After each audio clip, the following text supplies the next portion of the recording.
ആരെയും കാണുന്നില്ലല്ലോ ആശാനെ. ഓ വിശന്ന് ഞാനിപ്പോ ചാകും. ഒരുത്തം വരുന്നുണ്ട്. എന്താ സാറേ വേണ്ടത്? എത്ര നേരമായിട്ട് ഇരിക്കുന്നു, ഇപ്പോഴാണോ വരുന്നത്? ഇവിടെ എന്താ കഴിക്കാനുള്ളത്? ദോശ, ഇഡ്ഡലി, പുട്ട്, പൂരി, മസാല ദോശ, ബിരിയാണി. ഓ മതി ദോശ പോരട്ടെ. ഏത് ദോശയാ സാറേ വേണ്ടത്? സാദാ ദോശ, മസാല ദോശ, പുളി ദോശ, പുളി ഇല്ലാത്ത ദോശ? ഒന്ന് നിർത്ത്. സാദാ ദോശ മതി. സാദാ ദോശയിൽ ഉള്ളി ഇട്ടത് വേണോ, ഉള്ളി ഇടാത്തത് വേണോ? നിന്റെ ചോദ്യത്തിന് ഉത്തരം പറഞ്ഞു മടുത്തല്ലോ. ഉള്ളി ഇടാത്ത ദോശ മതി, വേഗം കൊണ്ടുവാ. ദോശയ്ക്ക് ചമ്മന്തി വേണോ, സാമ്പാർ മതിയോ, അതോ മുട്ടക്കറി വേണോ? പിന്നെയും ചോദ്യം, ചമ്മന്തി മതിയടാ. തേങ്ങാ ചമ്മന്തി വേണോ, ഉള്ളി ചമ്മന്തി വേണോ? തേങ്ങാ ചമ്മന്തി. ഒന്ന് വേഗം കൊണ്ടുവാ, അല്ലെങ്കിൽ നിന്നെ ഞങ്ങൾ ചമ്മന്തിയാക്കും. ഡേയ്, അതിനു മുമ്പ് കുറച്ച് വെള്ളം കൊണ്ടുവാ. ചൂടുവെള്ളമാണോ അതോ തണുത്ത വെള്ളോ? ഓ, അടുത്ത ചോദ്യം, തണുത്ത വെള്ളം മതി. ഇവനെ ഞാൻ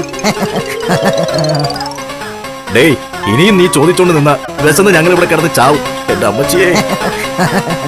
സാറന്മാര് ചാവുകയാണെങ്കിൽ ശവം വീട്ടിലെത്തിക്കണോ അതോ മോർച്ചറിയിൽ വെച്ചാ മതിയോ?